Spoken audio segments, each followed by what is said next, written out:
अध्यक्ष महोदय, या ठिकाणी शेतातील वाढते यंत्रणीकरण लक्षात घेऊन पूर्णपणे यंत्रसामुग्रीच्या सहाय्याने मुख्यमंत्री बळीराजा शेतपांजर रस्ते योजना ही महसूल विभाग राबवणार आहे।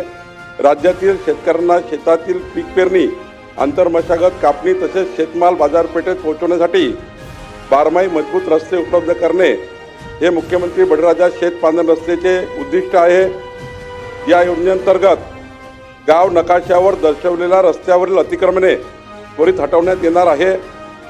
रस्त्याच्या मजबूतीकरणासाठी लागणाऱ्या गाळ, माती, मुरुम, दगड याकरता कोणतेही स्वामित्व धन आम्ही घेणार नाही, रॉयल्टी माफ केलेली आहे।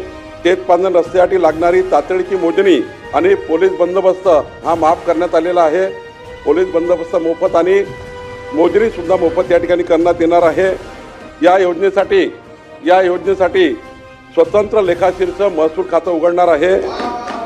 मला विश्वास आहे की राज्याच्या या मुख्यमंत्री बळीराजा पांजर रस्ते योजनेच्या माध्यमातून पुढच्या 4 वर्षामध्ये महाराष्ट्र सरकार शेतकऱ्यांना मजबूत रस्ते देण्याचं उद्दिष्ट हे पूर्ण करणार आहे। आणि म्हणून या ठिकाणी मी योजना या ठिकाणी आज आपल्या सभागृहासमोर लागू झालं।